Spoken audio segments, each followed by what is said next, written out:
Alhamdulillah, wassalatu wassalam ala nabiyyina Muhammad sallallahu alayhi wa sallam. Assalamu alaikum wa rahmatullah wa barakatuh. Dans cette vidéo, Inch'Allah, nous allons traiter le sujet du regroupement des prières. Comment est-ce que le musulman il peut regrouper ses prières même en étant au travail? Alhamdulillah, dans notre religion, nous avons des facilités, nous avons des solutions lorsqu'on se retrouve dans des problèmes comme cela. Et on a même parfois des dérogations, c'est-à-dire des rukhas, c'est-à-dire des situations exceptionnelles où le musulman peut regrouper ses prières. Avant de répondre à cette question, il est très important de savoir mawaqit as-salah, c'est-à-dire faire la prière à l'heure. Qu'est-ce que ça veut dire faire la prière à l'heure?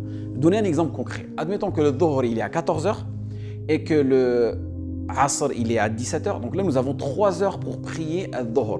Si tu as prié le dhuhr entre ces deux temps-là, tu viens de prier à l'heure walillahil hamd. Par contre, ce qui est préférable, étant donné que la prière c'est le deuxième pilier de notre religion, il est préférable toujours de la prier dans son début d'heure, d'accord? Fi awwali waqtiha. Admettons que c'est 14h, donc tout ce qui sera 14h, 14h05, 10, 20, 30, toute cette première demi-heure, tu seras vraiment dans les débuts, et plus tu te rapprocheras vers 14h, et plus tu auras de récompenses dans ta prière, parfait? Par contre, le musulman, parfois, il peut se retrouver dans des situations difficiles, ou dans un embouteillage, ou ainsi de suite, il sera amené à retarder un peu sa prière, mais toujours dans son temps, d'accord? Parce que la prière elle ne peut se faire qu'à son temps. Ça, il faut savoir, c'est très important parce que Allah subhanahu wa ta'ala dans le Coran, il nous dit Inna as-salata kanat 'ala al-mu'minina kitaban mawquta. C'est-à-dire que la prière, elle a été prescrite à des heures précises. Et aussi autour de cela, nous avons plein d'autres hadiths où Jibril alayhi salam, il a enseigné au prophète sallallahu alayhi wa sallam les différents mawaqit de chaque prière.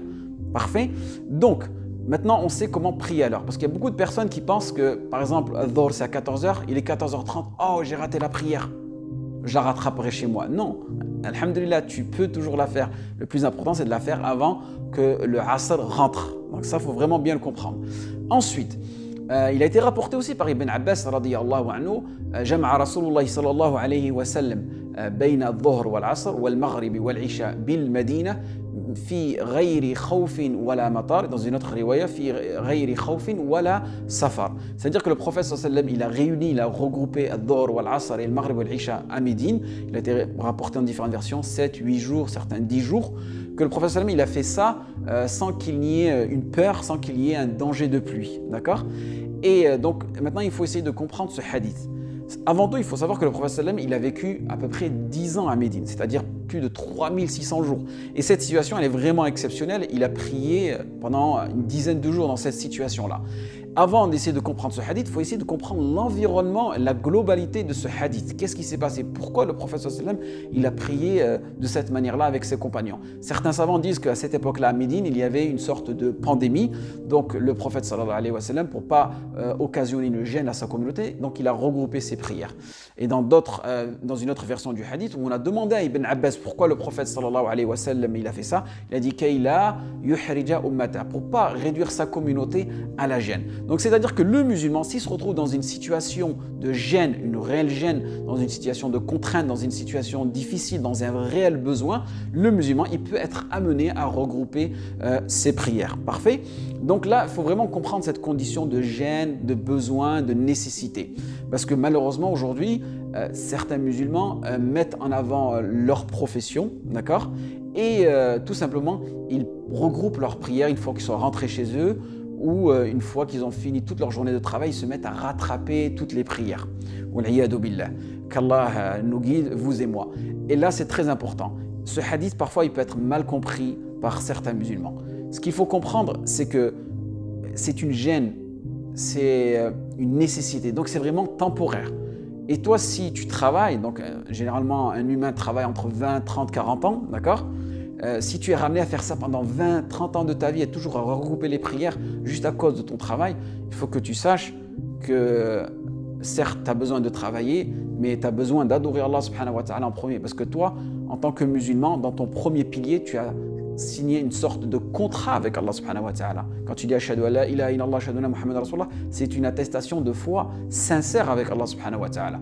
Et un contrat de travail, c'est important aussi, car le musulman doit travailler. On ne va pas faire du rigorisme et dire non, si tu ne peux pas prier, reste chez toi. Et aussi, il ne faut pas être laxiste, tu peux travailler, rattraper les prières chez soi. Il faut réellement essayer de trouver un juste milieu et avoir la foi et la certitude que les créatures avec lesquelles tu travailles, c'est Allah subhanahu wa ta'ala, le créateur qui les a créées.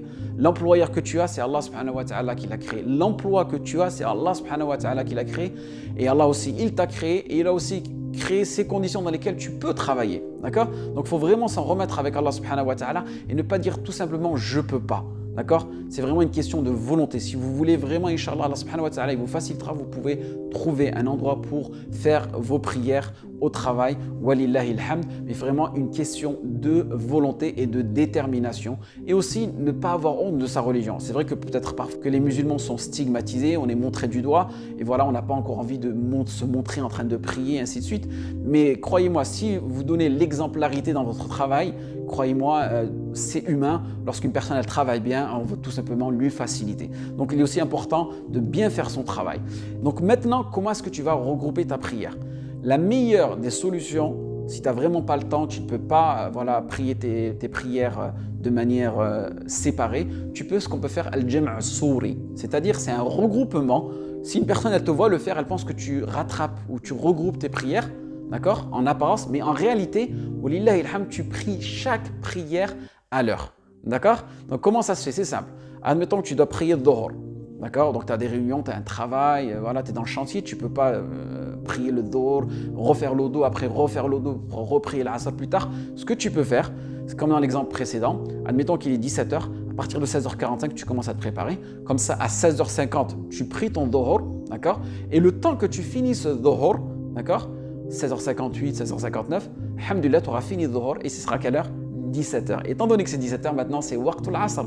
Et tu pries Al-Asr, walillahi alhamd, pour une personne qui travaille de jour. Pour une personne qui travaille de nuit, admettons que le Isha c'est à 22h, à partir de 21h45, tu te prépares, 21h50, tu pries ton Maghrib, et le temps de finir ton Maghrib, ça sera 22h et tu pries l'Isha. Et walillahi alhamd, tu viens de prier tes deux prières à l'heure sans les avoir regroupées réellement et sans avoir à les rattraper.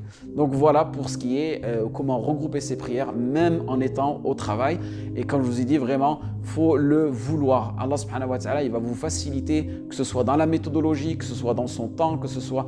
Et Allah subhanahu wa ta'ala, c'est lui qui ouvre ces portes-là. Donc toquez bien à la porte d'Allah subhanahu wa ta'ala et toujours implorez Allah subhanahu wa ta'ala pour vous faciliter dans votre vie de musulman, dans votre vie professionnelle. Wafaqallahu jami'un lima yuhibbu wa yarda. En espérant que cette vidéo a été bénéfique pour vous. Si elle l'a été, n'hésitez pas à la partager, à propager le bien, à montrer aux musulmans que oui, il est possible de prier, regrouper ses prières durant son travail.